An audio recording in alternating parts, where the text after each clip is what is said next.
অলি কল্পনার জমজমাটে ভৌতিক গল্পে আপনাদের আবারও স্বাগত। আমাদের আজকের একেবারে নতুন গল্প নিয়ে আমরা হাজির হয়েছি আপনাদের সামনে। আমাদের আজকের গল্প প্রতিদান। আমাদের গল্পগুলি আপনারা অবশ্যই মনোরঞ্জনের ভিত্তিতেই দেখবেন। তাহলে চলুন আর দেরি না করে শোনা যাক আমাদের আজকের গল্প প্রতিদান। সজল কুন্দলপুর গ্রামের বাসিন্দা। সজল তার পরিবারের একটি মাত্র ছেলে। সে ছোটবেলা থেকেই তার একটা শখ পুষেছিল যে সে একজন পুলিশ হবে এবং সমাজের চোর বদমাশ এবং অপরাধীদের সে শাস্তি দেবে। কিন্তু একজন পুলিশ হতে গেলে একজন মানুষের ন্যূনতম হাইট এবং পড়াশুনো থাকতে হয়।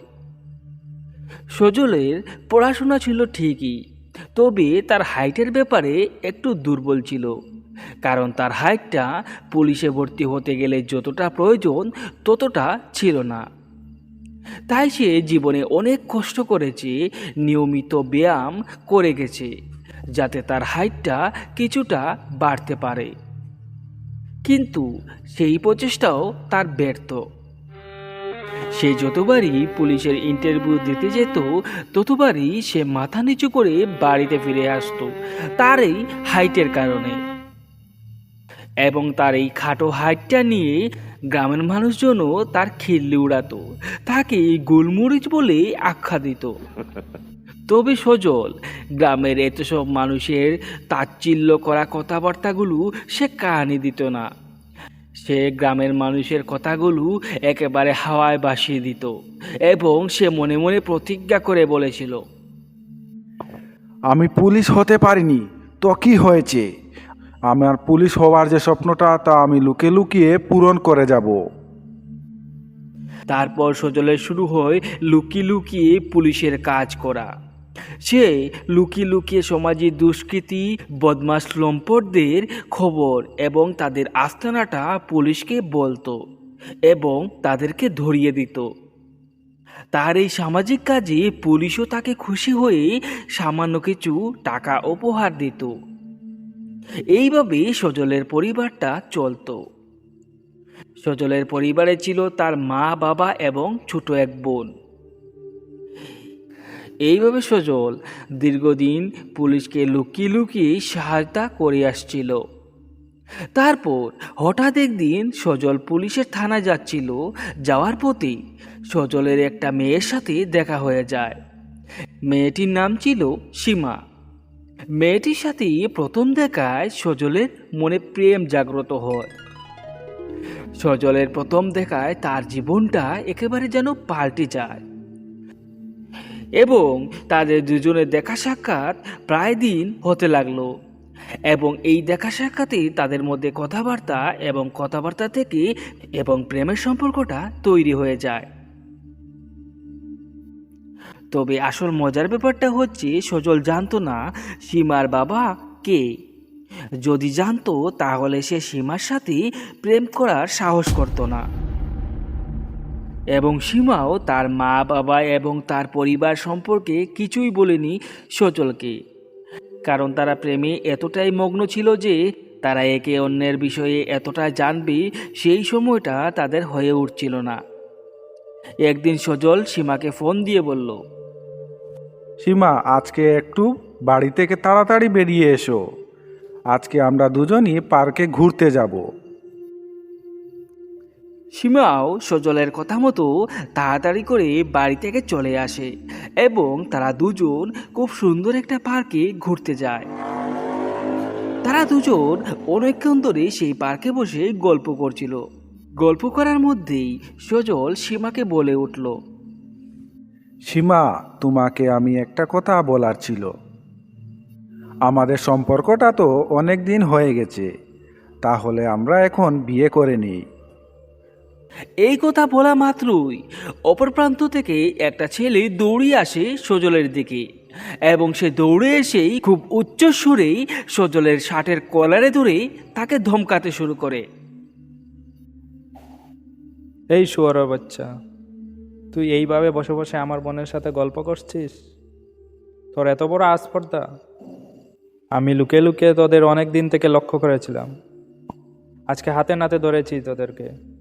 চল, তোকে এভাবে হবে না, আমি তোকে বাবার কাছে নিয়ে যাব। এই বলে সীমার দাদা তাদের দুজনকে টানতে টানতে সেখান থেকে নিয়ে যায় তার বাড়িতে এবং তার বাবার সামনে এসে তাদের দুজনকে দাঁড় করায়। বাবা, এই দেখো তোমার মেয়ের কাণ্ড। সে পার্কে বসে বসে একটি ছেলের সাথে প্রেম করছে, আর আমাদের মান সম্মান এইভাবে জলে ডুবাচ্ছে। এইভাবে চললে তো আর আমাদের সম্মান থাকবে না। তুমি ওদের বিচার করো। এই ছেলেটাকে কি করব? হাত পা ভেঙে দেব? এই হারামজাদা, তোর এত সাহস কি করে হয়? বামন হয়ে চাঁদে হাত দিস? তুই কি জানিস আমি কে?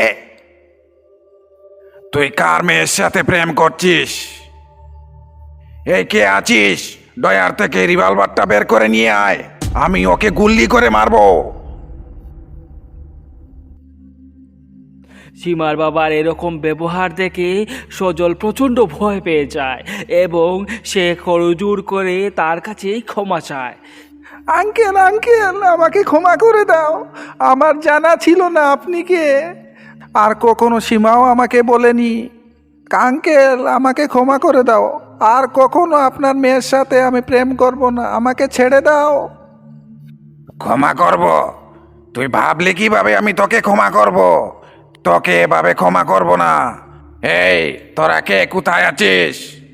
এই ছেলেটার মা বাবাকে এখানে নিয়ে আয়।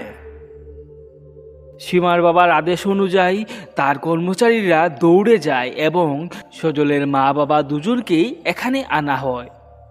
তারপর শুরু হয় সীমার বাবার অপমানের পর্ব। কে সন্তান জন্ম দিয়েছেন আপনারা? আপনাদের ছেলের এত বড় সাহস কি করে হয় বামন হয়ে চাঁদে হাত দেওয়া? এটা আপনাদেরই শিক্ষা।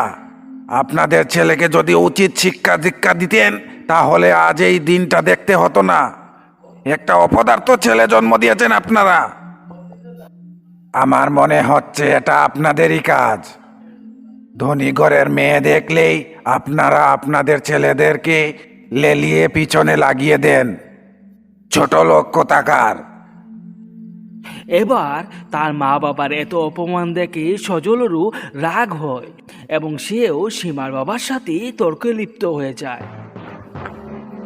আপনি ঠিকভাবে কথা বলবেন আঙ্কেল। আমি দোষ করেছি, কিন্তু আপনি আমার বাবা মাকে অপমান করার কোনো অধিকার নেই। দোষ করেছি আমি, আমাকে সাজা দিন। এবার তর্কাতর্কিটা প্রচণ্ড আকার ধারণ করে সীমার বাবা এবং সজলের মধ্যে, এবং তর্কাতর্কিটা এতটাই বেড়ে যায় যে সীমার বাবা প্রচণ্ড রেগে যান এবং তিনি নিজেই ড্রয়ার থেকে রিভলভারটা বার করেন এবং সুজা টেনে দেন সজলের দিকে এবং ধড়াম করে তিনি গুলিটা চালিয়েই দেন। অবশেষে মুহূর্তের মধ্যেই সেই গড়ে নেমে আসে এক নীরব নিস্তব্ধতা। সেই চরম নিস্তব্ধ ঘরে হঠাৎ ভেসে ওঠে অনেক জোরে জোরে কান্না। এই কান্নাটা ছিল সজলের মা এবং বাবা। তাদের চোখের সামনেই তাদের জ্যান্ত ছেলেটা আজ শবদেহ পরিণত হয়েছে, কিন্তু তাদের কোনো ক্ষমতা নেই যে সজলের বাবার বিপক্ষে গিয়ে কোনো কিছু করবে। অবশেষে ছেলের মৃতদেহটা নিয়েই তারা চুপচাপ কান্না করতে করতে সেখান থেকে বেরিয়ে আসে। কিন্তু সজলের বাবা এত তাড়াতাড়ি হার মানার পাত্র নয়। তিনি ওনার ছেলের মৃতদেহটা তিনি সমাধি দেননি।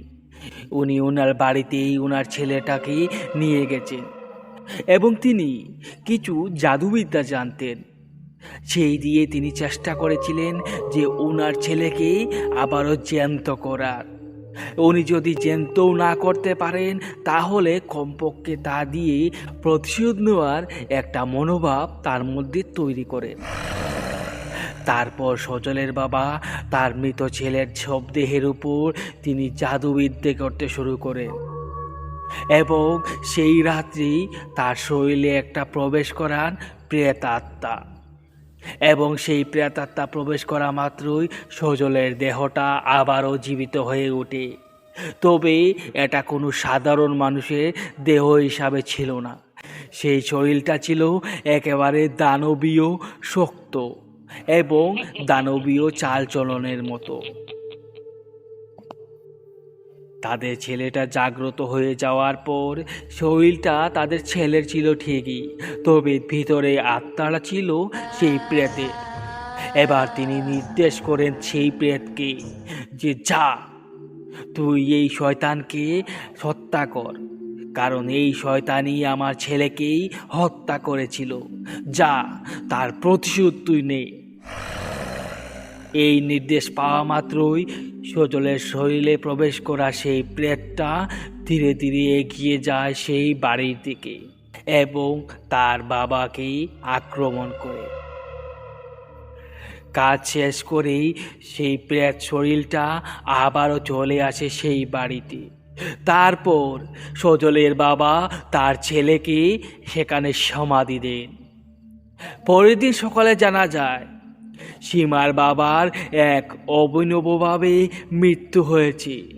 তার সমস্ত শরীরটা একেবারেই চিরাফাড়া, যেন কোনো বন্য জন্তু তার সমস্ত শরীরটাকে চিরে ফেলে রেখে দিয়েছে।